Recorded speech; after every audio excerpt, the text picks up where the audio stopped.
আসসালামু আলাইকুম। পুলিশের একটা গোপন চিঠি, মানে গোপনীয় এবং জরুরি, এই চিঠি নিয়ে গত দুদিন ধরে বেশ আলোচনা হচ্ছে। চিঠিটা পুলিশের যে আপনার হেড অফিস আছে সেখান থেকে পুলিশের বিভিন্ন বাহিনীর ইউনিট প্রধানদের কাছে পাঠানো হয়েছিল। ইন্টারেস্টিং হচ্ছে, এই গোপন চিঠিটি পাঠানোর কিছুক্ষণের মধ্যেই সবাই জেনে গিয়েছে। তো তারা কিভাবে গোপন চিঠি পাঠালো, কিভাবে সবাই জানলো, এটা এক গভীর রহস্য। যাক, সেই রহস্য উদ্ঘাটনের দায়িত্ব আমাদের না, আমরা সেটা বলতেও পারবো না কিভাবে কি হয়েছে। তবে আমরা যে কথাটা বলতে চাচ্ছি সেটা হলো গিয়ে যে এই চিঠিতে কি লেখা হয়েছিল।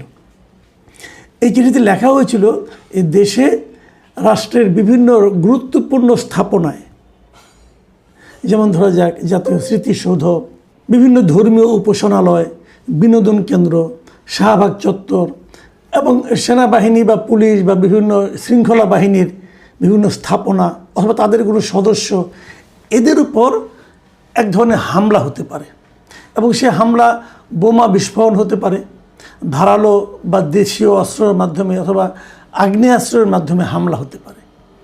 এবং এরা যেন এই পুলিশের এই যে বিভিন্ন যাদেরকে চিঠিটা পাঠানো হয়েছে বিভাগীয়, তাদেরকে বলা হয়েছে তারা যেন সতর্ক থাকে। এই হলো চিঠির মূল বক্তব্য। এবং যেহেতু সবাই এটা জেনে গেছে, যে পুলিশের সংশ্লিষ্ট বিভাগের কয়েকটা বিভাগের প্রধান এটা স্বীকারও করেছে, হ্যাঁ এই ধরনের চিঠি আমরা পাঠিয়েছি এবং সেই ধরনের আমরা ব্যবস্থা নিয়েছি। এই হলো গিয়ে ঘটনা। এবং এই চিঠির উৎসটা কি, কেন এটা হয়েছে, একটা উগ্র সংগঠন কি আছে কি না আছে, একটা জঙ্গি গোষ্ঠী আছে কি না আছে, এটা নিয়েও নানা ধরনের কিন্তু আলোচনা হয়েছে। রিসেন্টলি একজন লোক এরকম গ্রেফতার করা হয়েছে, তার নাম ইশতিয়াক আহমেদ সামি। বলা হচ্ছে তার সঙ্গে নাকি সেনাবাহিনীর থেকে অবসর নেওয়া অথবা মানে চলে যাওয়া সাবেক দুইজন সেনা সদস্যের একটা গোপন যোগাযোগও নাকি তারা উদ্ধার করতে পেরেছে। এ ধরনের নানা কথাও কিন্তু হয়েছে। এখন প্রশ্ন হলো, আসলে কি দেশে সে ধরনের কোনো জঙ্গি সংগঠন আছে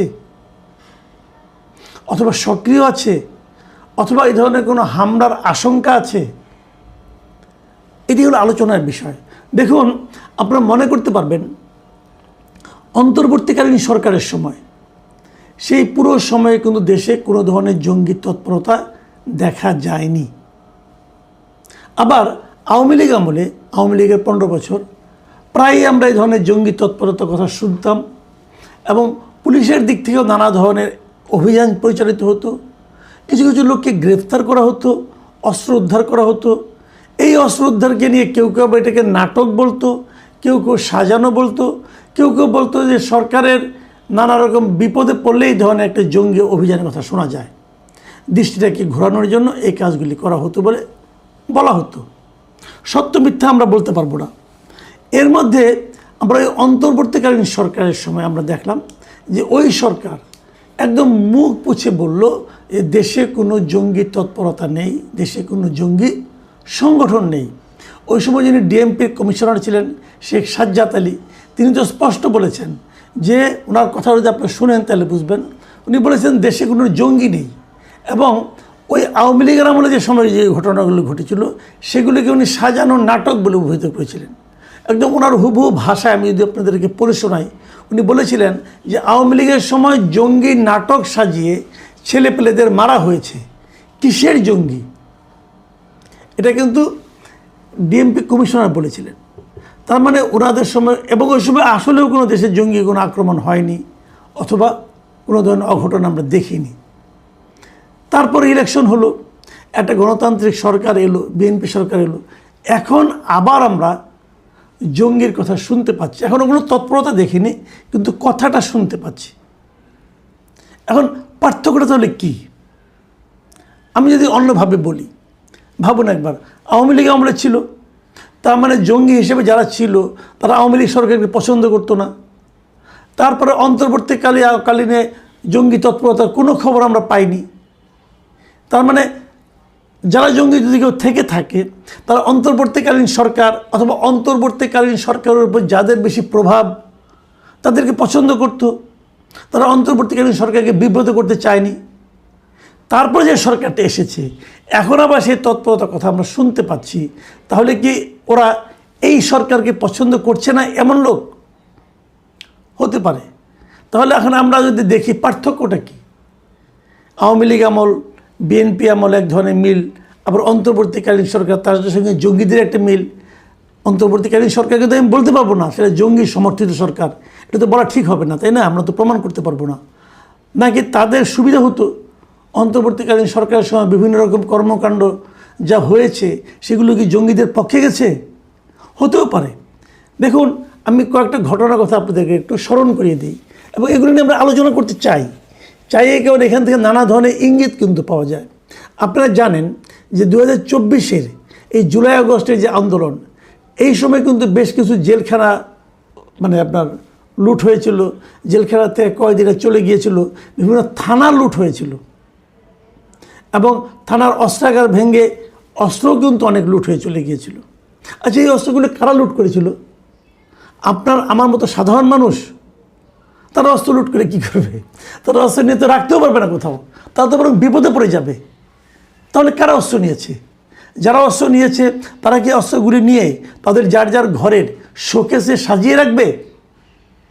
নিশ্চয়ই অস্ত্র শোকেসে সাজিয়ে রাখার জিনিস না, এবং যদি কেউ রাখে সে তো বিপদে পড়বে।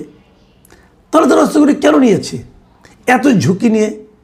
অস্ত্র লুট করা তো একটু ঝুঁকির ব্যাপার। এই ঝুঁকি নিয়ে তারা কেন অস্ত্র লুট করেছে? আপনি এভাবে ভাবতে পারেন, তারা অস্ত্রগুলো ব্যবহার করার জন্যই লুট করেছে। ব্যবহারটা কোথায় করবে? তারা কি সেই রাইফেল দিয়ে পাখি শিকার করবে? ওগুলি গুলিও তো তারা কিনতে পারবে না অত সহজে, ওগুলি চোরাইভাবে কিনতে হবে। তাহলে ওগুলির ব্যবহারটা কি? একমাত্র ব্যবহার হলো সন্ত্রাস তৈরি করা অথবা জঙ্গি কাজে ব্যবহার করা। তাহলে আমাদের দেশে এই মুহূর্তে ওই লুট করা অস্ত্র দিয়ে জঙ্গি বাহিনী গঠনের মতো বাস্তবতা আছে। আপনারা নিশ্চয়ই শুনেছিলেন যে অন্তর্বর্তীকালীন সরকারের প্রথম দিকে একটা আওয়াজ উঠেছিল যে একটা জাহাজে করে নাকি বিপুল পরিমাণ অস্ত্র বিদেশ থেকে আসছে। নিশ্চয়ই আপনাদের এটা মনে আছে। সেটা নিয়ে নানা ধরনের কথা, না অস্ত্র আসে নাই, অমুক না তমুক না, নানা কথা। কিন্তু গুজবটা যে একেবারেই হাওয়ার উপর নয় সেটারও কিছু কারণ আমরা পরবর্তী সময়ে দেখেছি। তো যদি কিছু অস্ত্র এসে থাকে সেগুলো কোথায় গেল? এদেশের মধ্যেই তো আছে। সরকার অন্তর্বর্তীকালীন সরকার বেশ ঘটা করে একাধিকবার ডেভিল হান্ট, অমুক হান্ট তমুক হান্ট এগুলি অভিযান পরিচালনা করেছে। তারা কিন্তু এই সময় অস্ত্র উদ্ধারের কোনো পরিচালনা চালা নাই, অস্ত্র উদ্ধারের জন্য কোনো অভিযান করে নাই। তারা বরং আওয়ামী লীগের ওই মাঠ পর্যায়ের ছুটকা ফুটকা নেতাকর্মীদেরকে গ্রেপ্তারে খুব ব্যস্ত ছিল। এদেরকে গ্রেপ্তার করতে হবে, এবং আওয়ামী লীগের যে সমস্ত নেতাকর্মী পাওয়া গেছে প্রত্যন্ত অঞ্চলে এরা সবাই ডেভিল।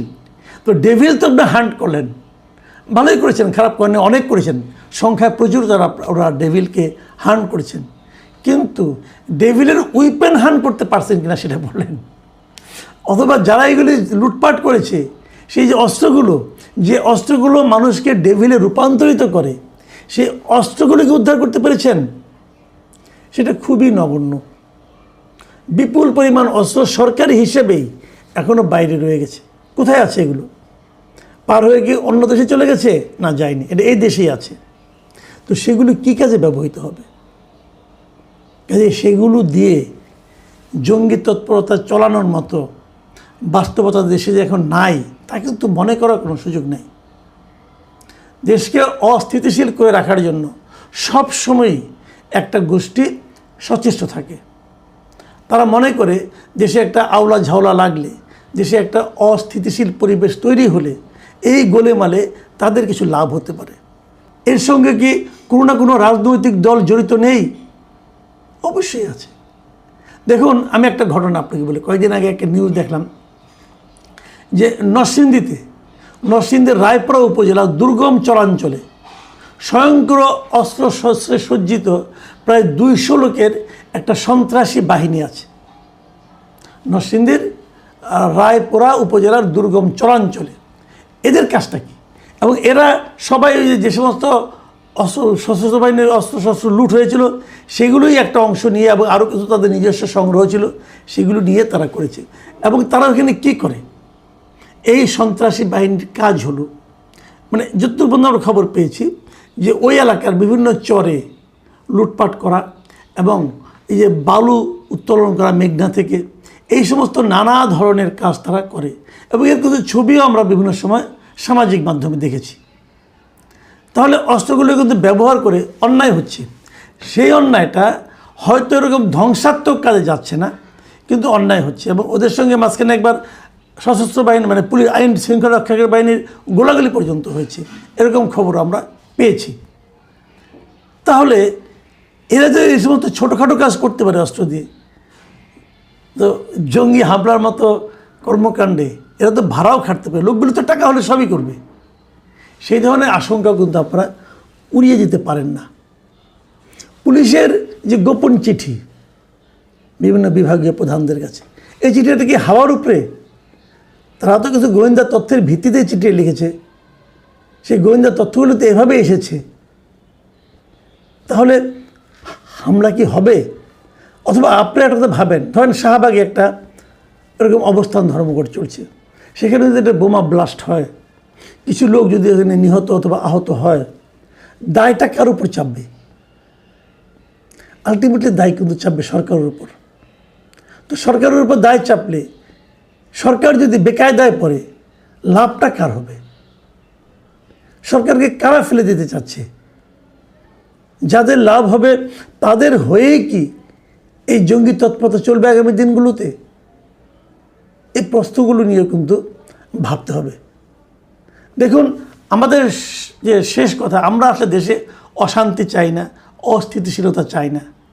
আমি সরকারকে অনুরোধ করব যে আপনারা তো পাহারা জোরদার করবেনই, সেই সঙ্গে যে গোয়েন্দা তথ্যের উপর ভিত্তি করে আপনারা এই সমস্ত চিঠি লিখছেন, সতর্কতা অবলম্বন করছেন, সেই গোয়েন্দা তথ্যকে আরও শক্তিশালী করুন, জঙ্গিদেরকে ধরে ফেলুন, ধরার চেষ্টা করুন, অভিযান চালান।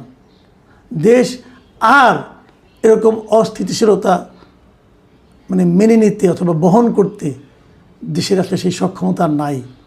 এমনি আমরা নানা সমস্যায় জর্জরিত, আর বাড়তি কিছু চাই না। প্রিয় দর্শক,